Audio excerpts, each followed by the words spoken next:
गांव में रहने वाला एक नौजवान लड़का पुरानी बुरी यादों को ना भूल पाने और एक ही चीज के बारे में बार बार सोचने की आदत से परेशान था।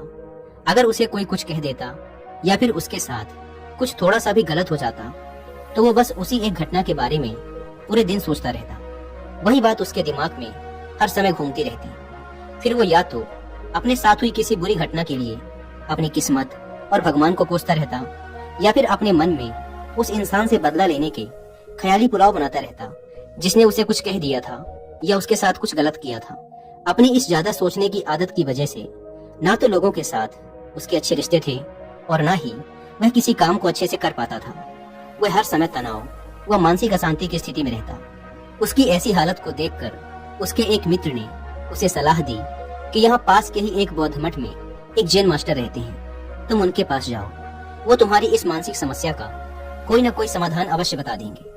वह नौजवान लड़का जैन मास्टर के पास जाता है और अपनी समस्या उन्हें बताता है कि कैसे वो एक ही घटना के बारे में बार बार सोचता रहता है और पुरानी बुरी बातों व यादों को भूल नहीं पाता। लड़के की समस्या सुनने के बाद जैन मास्टर वहाँ से उठकर मठ के अंदर चले जाते हैं। जैन मास्टर का बिना कुछ उत्तर दिए यूं उठकर चले जाना लड़के को कुछ अजीब सा लगता है, लेकिन वो फिर भी वहीं बैठा रहता है। थोड़ी देर बाद वह देखता है कि जैन मास्टर मिट्टी की गिलास में पानी भरकर उसकी तरफ चले आ रहे हैं। जैन मास्टर लड़के के पास आकर खड़े हो जाते हैं तो लड़का भी उनके सामने खड़ा हो जाता है। जैन मास्टर लड़के से पूछते हैं, बताओ इस गिलास का वजन कितना होगा?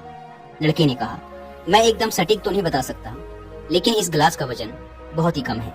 अब जैन मास्टर ने गंभीर होकर कहा, मेरा प्रश्न ये है कि अगर मैं इस गिलास को थोड़ी देर तक ऐसे ही पकड़कर खड़ा रहूं तो क्या होगा?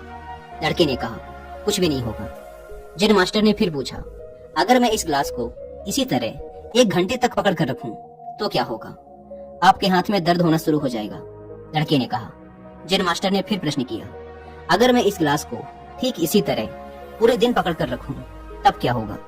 आपके हाथ में बहुत ही भयंकर दर्द होना शुरू हो जाएगा। आपका हाथ सुन्न भी हो सकता है, आपकी मांसपेशियों में भारी तनाव आ सकता है और यहाँ तक कि आपके हाथ को लकवा भी मार सकता है। लड़के ने गंभीर शब्दों में कहा।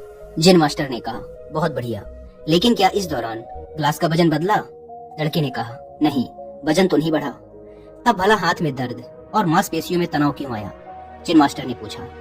बहुत समय तक पकड़े रहने के कारण, लड़के ने जवाब दिया। जैन मास्टर ने फिर प्रश्न किया, अब इस दर्द से छुटकारा पाने के लिए मैं क्या करूं? ग्लास को नीचे रख दीजिए। लड़के ने कहा। जैन मास्टर ने कहा, बिल्कुल सही, और जीवन की परेशानियां भी कुछ इसी तरह होती है। इन्हें कुछ देर तक अपने दिमाग में रखिए और लगेगा कि सब कुछ ठीक है। उनके बारे में ज्यादा देर तक सोचिए और आपको पीड़ा होने लग जाएगी, और इन्हें और भी देर तक अपने दिमाग में रखिए, फिर ये आपको अशांत व पागल करने लग जाएंगी और आप कुछ भी नहीं कर पाएंगे। जैन मास्टर ने लड़के की तरफ इशारा करते हुए कहा, अपने जीवन की पिछली गलतियों और घटनाओं के बारे में सोचना जरूरी है, लेकिन उससे भी ज्यादा जरूरी है उनसे सीखकर आगे बढ़ना। अगर तुम एक ही बात को पकड़कर बैठे रहते हो तो ठीक उस गिलास की तरह ये भी तुम्हारे जीवन में दर्द पैदा कर देगा। अगर तुम आज अपने अतीत को लेकर बैठे रहते हो तो ये आज भी तुम्हारे हाथ से निकल जाएगा और फिर तुम भविष्य में इसके लिए पश्चाताप करोगे।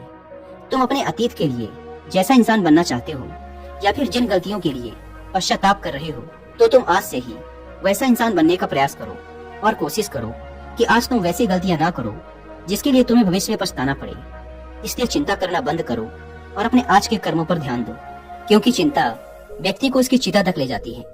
दोस्तों, चिंता करने की आदत को छोड़कर एक खुशहाल जीवन कैसे जिया जाए, इस पर विश्व प्रसिद्ध लेखक डेल कार्नेगी ने एक बहुत ही अच्छी किताब लिखी है जिसका नाम है how to stop worrying and